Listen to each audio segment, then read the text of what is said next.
Vacation ആയതുകൊണ്ട് തന്നെ ഓരോ ദിവസവും ഓരോരോ കൊതികളാണ്. ഇന്ന് എന്നോട് ചോദിച്ചത് കരിമീൻ പൊള്ളിച്ച് തരുമെന്നാണ്. കരിമീൻ ഞാനിവിടെ പോകാനാ? എനിക്ക് കിട്ടിയതാണെങ്കിലോ അയല. സാരമില്ല, അയല നമുക്ക് പൊള്ളിച്ചെടുക്കാം. അതിനായിട്ട് ആദ്യം തന്നെ അയലയിലേക്ക് കുരുമുളകും ഉപ്പും മഞ്ഞൾപ്പൊടിയും ചേർത്തൊന്ന് പൊരിച്ചെടുക്കാം. എന്നിട്ട് അതിൽ നിന്ന് കുറച്ച് എണ്ണ എടുത്ത് ചതച്ച് വെച്ചിരുന്ന ഇഞ്ചി വെളുത്തുള്ളി ചേർത്തൊന്ന് മൂപ്പിക്കാം.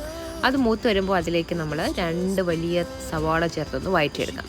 സവാള വഴണ്ട് വരുമ്പോൾ നമ്മൾ പിന്നെ ചേർത്തത് നല്ല പഴുത്ത തക്കാളിയും പച്ചമുളകും ഉപ്പും കൂടി ചേർത്തൊന്ന് തക്കാളി നന്നായിട്ട് വേവിച്ചെടുക്കും. തക്കാളി വെന്ത് കഴിയുമ്പോൾ പിന്നെ മസാലകളായ കുരുമുളക് പൊടി, മഞ്ഞൾപ്പൊടി, മല്ലിപ്പൊടി എല്ലാം കൂടി ചേർത്തൊന്ന് മൂപ്പിച്ചെടുക്കുക. അപ്പോൾ മസാല ഒന്ന് മൂത്ത് വരുമ്പോൾ അതിൽ നിന്ന് കുറച്ചെടുത്ത് വാട്ടിയ വാഴയിലയിലേക്ക് വെച്ച് കൊടുക്കാം. എന്നിട്ട് അതിന് മുകളിലായിട്ട് പൊരിച്ച് വെച്ചിരുന്ന മീനും കറിവേപ്പിലയും അതുപോലെ തന്നെ തേങ്ങാപ്പാൽ, നല്ല കട്ടി തേങ്ങാപ്പാലാണ്, അതുകൂടി ഒന്ന് ചേർത്തിട്ട് വീണ്ടും മസാല ഇട്ട് കൊടുക്കാം. അപ്പോൾ ഈ തേങ്ങാപ്പാൽ ചേർത്തില്ലെങ്കിലും കുഴപ്പമില്ല, ചേർത്താൽ കുറച്ചുകൂടി ടേസ്റ്റിയാണ്.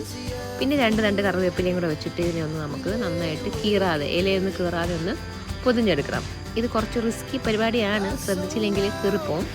പിന്നെ പാൻ ചൂടാകുമ്പോൾ അതിലേക്കിട്ട് തിരിച്ചും മറിച്ചും ഇട്ടൊന്ന് വേവിച്ചെടുക്കാം. അപ്പോൾ ഇലയുടെ കളറൊക്കെ ഒന്ന് മാറി വരുമ്പോൾ നമുക്ക് ഇതിന്ന് എടുക്കാവുന്നതാണ്. പിന്നെ നമ്മൾ പൊതിയുന്നത് പോലെ തന്നെ അത് തുറക്കുമ്പോഴും ശ്രദ്ധിക്കണം, അല്ലെങ്കിൽ ഇതുപോലെ ഇല കീറിപ്പോവും. എന്നോട് മീൻ പൊള്ളിച്ചത് ആവശ്യപ്പെട്ട ആളാണ് ഈ ക്ഷമയില്ലാതെ തുറന്നത്, അതുകൊണ്ടാണ് ഇല ഒന്ന് കീറിപ്പോയത്. പക്ഷേ സൂപ്പർ ടേസ്റ്റിയാണ്, എല്ലാവർക്കും ഇഷ്ടപ്പെടും. നമുക്ക് കരിമീൻ എപ്പോഴും കിട്ടണമെന്നില്ല, അപ്പോൾ നമുക്ക് കിട്ടുന്ന മീൻ വെച്ച് നമുക്ക് ഇതുപോലെ പൊള്ളിക്കാവുന്നതാണ്. അയലയാണ് കുറച്ചുകൂടി ബെറ്റർ, മത്തിയിലും കിടിലമാണ്. അപ്പോൾ thanks for watching. Bye bye.